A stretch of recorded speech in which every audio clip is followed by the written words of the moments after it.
Manu Koné souhaite tellement signer au Paris Saint-Germain qu'il vient encore de recaler un club cet été. Actuellement aux États-Unis avec l'équipe de France pour disputer la Coupe du Monde, Manu Koné sait son avenir au cœur des discussions en Italie, contraint de générer des liquidités avant le 30 juin afin d'équilibrer ses comptes pour poursuivre son recrutement. L'AS Roma pourrait être amené à se séparer de son milieu de terrain, estimé entre 45 et 50 millions d'euros. L'international français représente l'un des actifs les plus valorisés de l'effectif romain. Une évaluation qui n'a absolument pas découragé l'Atlético Madrid puisque le club entraîné par Diego Simeone a fait de l'ancien Toulousain une priorité pour renforcer son entre-jeu lors du mercato estival et se tenait déjà prêt à accélérer les discussions. Problème, l'intérêt n'est absolument pas réciproque. Selon la Gazzetta dello Sport, Koné a fait savoir à ses dirigeants qu'il ne veut pas rejoindre les Colchoneros. Et c'est pas tout, car il a fait savoir que tout autre club de Liga ne l'intéresse pas. Si le championnat qu'il a envie de découvrir après la Serie A est la Première Ligue, sa priorité absolue est de signer au PSG. Malheureusement pour lui, le PSG ne prévoit pas à ce stade de creuser cette piste sur le mercato. Bien que le club de la capitale soit intéressé par son profil, Manu Koné ne fait actuellement pas partie des priorités du club. En Angleterre, Arsenal et Chelsea restent en revanche régulièrement cités parmi ses prétendants, sachant que pour les Blues, ce serait compliqué de le recruter.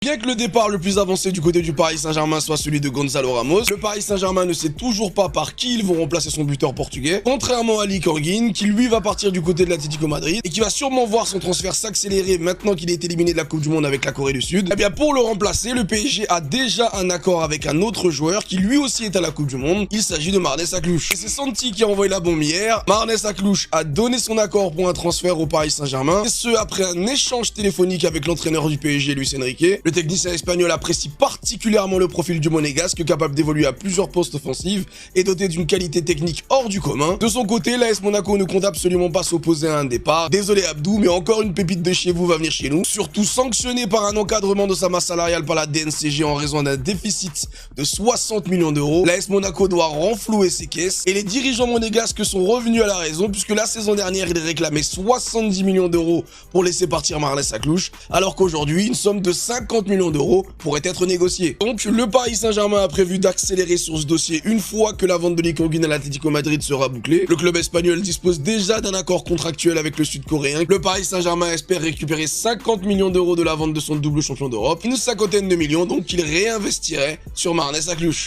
Que doit faire Yann Diomandé? En concurrence avec Liverpool, le Paris Saint-Germain souhaite recruter l'ailier ivoirien, mais le club de la capitale attend que le joueur fasse son choix. Séduit par le profil de l'ailier ivoirien, auteur de 13 buts et de 10 passes décisives cette saison en 36 matchs joués, le Paris Saint-Germain a décidé de ne pas précipiter les choses avant d'entamer des discussions officielles avec le RB Leipzig. Et la position des dirigeants parisiens est complètement claire. Aucune démarche ne sera entreprise pour Yann Diomandé tant que l'attaquant de 19 ans n'aura pas arrêté son choix et arrêtera de draguer autant le Paris Saint-Germain qu'il drague le concurrent dans ce dossier, c'est-à-dire Liverpool. Le Paris Saint-Germain veut s'assurer de la volonté formelle du joueur, une position que l'on peut complètement comprendre vu le prix que demande Leipzig pour le libérer. Mais également, le Paris Saint-Germain ne souhaite plus perdre de temps comme ils l'ont fait dans l'autre dossier avec l'autre joueur qui plaisait énormément à Luis Enrique pour son attaque, c'est-à-dire Julian Alvarez, qui au départ draguait le Paris Saint-Germain mais va finir par complètement retourner sa veste et arrêter son choix de rester en Espagne. En tout cas, le choix de Yann Diomandé sera complètement déterminant pour la suite du dossier. Pour le moment, le natif d'Abidjan se concentre sur la Coupe du Monde avec la Côte d'Ivoire, lui qui va croiser la route d'Erling Haaland et de la Norvège sur ses 16e de finale. Face à l'équipe norvégienne, il devrait encore faire un gros match, ce qui devrait encore une fois faire gonfler son prix. Les frérots, on a deux cracks qui ont fait une saison incroyable avec leur club, mais qui ont toujours 0 minutes en Coupe du Monde.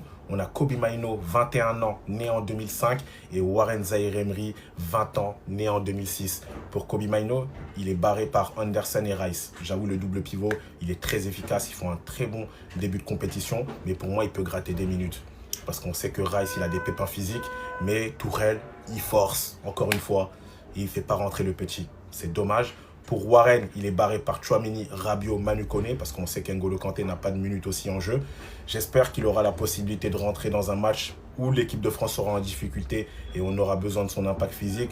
Sur le côté latéral droit, il y a Koundé et Gusto. Du coup, c'est impossible aussi qu'on le voit là-bas. Mais voilà, quoi qu'il arrive, on sait que Warren, il aura son moment en équipe de France. C'est déjà sa deuxième compétition internationale avec les Bleus après l'Euro 2024. Oui, il n'a pas joué des minutes. À l'époque, il avait 18 ans. Là, il a 20 ans, mais il aura son moment. ZZ, il arrive.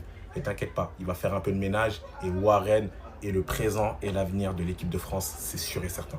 Frérot, je pense qu'on ne se rend pas compte. Le Paris Saint-Germain a vendu Gonzalo Ramos, 80 millions, bonus inclus. C'est tout simplement une dinguerie. Mais après, les gars, Gonzalo Ramos, au Milan AC, il va mettre 20 buts minimum. 20 buts minimum. Quand je dis vraiment minimum, hein, les gars. Parce que Gonzalo Ramos, là, c'est son championnat là-bas. Hein.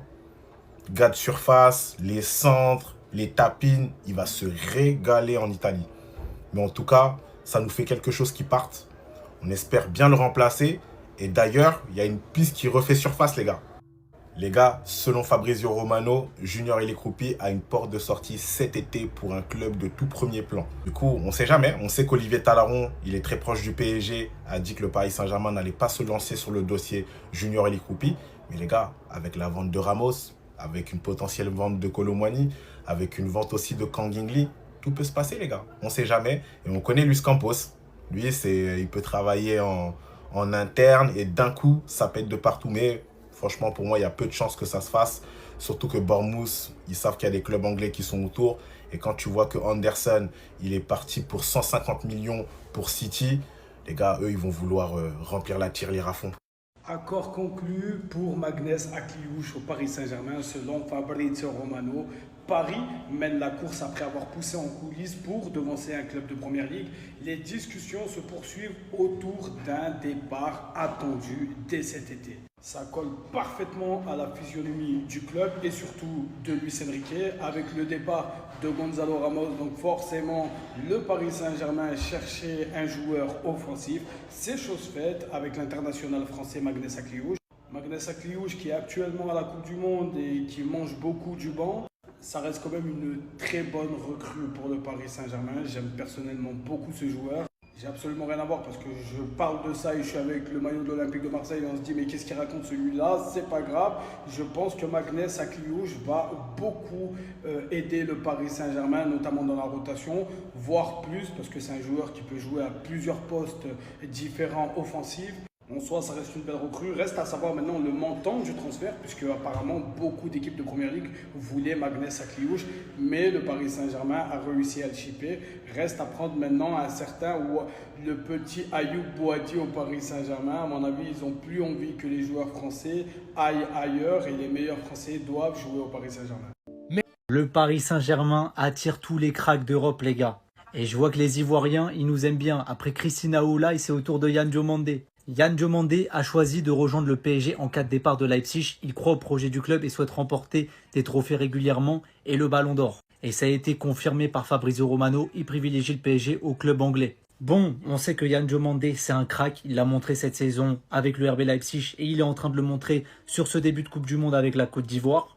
Et on va pas se mentir, il serait totalement compatible avec ce que veut le PSG. C'est un ailier polyvalent, il peut jouer à droite comme à gauche. Et surtout, c'est un joueur qui, à contrario de Barcola, Gvara et Doué, quand il joue à droite, il est tout aussi fort que quand il joue à gauche. Et ça, c'est une bonne chose. Maintenant, je vais pas vous mentir, on sait que ça va coûter cher. Et pour moi, Yann Diomandé, je le prends que s'il y a départ de Bradley Barcola. Sinon, je vois pas trop l'intérêt. À moins que le PSG et Luis Enrique décident de remplacer Gonzalo Ramos par un attaquant hyper polyvalent, la personne de Yann Diomandé. Là, à ce moment-là, ça ferait sens.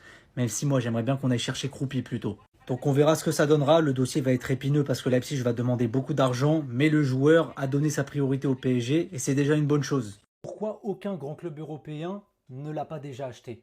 Comment aucun gros club européen n'est pas déjà positionné sérieusement sur Ibrahim Maza? Je comprends pas. Parce qu'en fait, le début de Coupe du Monde qu'il fait, à défaut d'avoir une équipe performante autour de lui, individuellement, il brille de mille feux. Il est trop fort au football. Encore hier, son match contre l'Autriche, beaucoup de gens parlent de Mahrez à juste titre, doublé et tout. Mais Ibrahim Maza, le plus de dribbles réussis, le plus de touches dans la surface adverse, une occasion créée, 4 passes dans le dernier tiers, 7 duels au sol remportés sur 8. Son match est incroyable. C'est actuellement le meilleur dribbleur de la Coupe du Monde, ça aussi c'est à noter. Mais plus sérieusement, quand il aura débloqué la finition, ce mec-là est un homme à tout faire. Il sait absolument tout faire, il peut jouer partout. Il peut jouer numéro 9, il peut jouer numéro 10, il peut jouer sur une aile, il peut jouer dans un double pivot, il peut jouer 6, il peut jouer 8. Il peut jouer partout tellement il sait tout faire. Techniquement, c'est du délice, il fait déjà partie de l'élite. Dans l'aspect défensif, dans les replis, dans les duels, il est hyper solide. En vision de jeu, il est incroyable, il a une superbe qualité de passe. Vraiment, son défaut aujourd'hui, c'est le dernier geste, c'est la finition. Quand il aura amélioré ça, Ibrahim Maza peut devenir un joueur ultime. Et d'ailleurs, pour le poste de numéro 9 au PSG qui va être laissé vacant par Gonzalo Ramos, on sait que Kroupi, ça va être difficile. Julian Alvarez, c'est mort. La liste, elle se rétrécit. Ibrahim Maza en doublure au poste de faux numéro 9, sachant qu'en plus il peut jouer un petit peu partout, ça pourrait être une vraie option. Il est trop fort au football. L'arrivée d'Akliouche au PSG se précise, ça s'accélère. Alors qu'on vient de récupérer 60 millions avec Ramos qui part au Milan AC. Et je suis content pour lui, il le mérite de récupérer du temps de jeu. Il a été formidable et on a récupéré 60 millions. Luis Campos, en tout cas, accélère sur le dossier Akliouche. Le départ de Kang In Lee devrait être aussi ficelé et ça va être sûrement le point de bascule pour signer et finaliser Akliouche. Même si l'international français est concentré sur la Coupe du Monde, il reste focus, mais son agent discute et est en train de finaliser son transfert. Il est jeune, il a un bon état d'esprit, il est talentueux, il a une excellente patte gauche, il peut jouer partout sur le front de l'attaque, même en milieu offensif. Donc dites-moi ce que vous en pensez. Est-ce que c'est... Les gars, l'idée de recruter Manu Koné au cas si le dossier de Boadi venait être un échec, eh ben pourquoi pas de se positionner sur Manu Koné. Manu Koné pas convaincu par l'Atlético, il préfère rejoindre le PSG ou la Première Ligue en cas de départ. Son prix serait estimé entre 45 et 50 millions alors que le club italien cherche à vendre avant le 30 juin prochain. Et moi, franchement, les gars, l'idée, encore une fois, de recruter Manu Koné, ce serait une belle idée, parce que Manu Koné, voilà, un exemple tout con, voilà, il veut rejoindre le PSG, façon de parler, il rêve de jouer pour le PSG, mais aussi, ça pourrait devenir un excellent joueur sous les ordres de Luis Enrique. Imaginez-vous Manu Koné sous les ordres de Luis Enrique, ça pourrait être une masterclass. Encore une fois, les gars, j'ai une question à vous poser. Est-ce que vous êtes plutôt pour ou contre à une possible arrivée de Manu Koné au PSG? N'hésitez pas à me le dire tout ça dans les commentaires.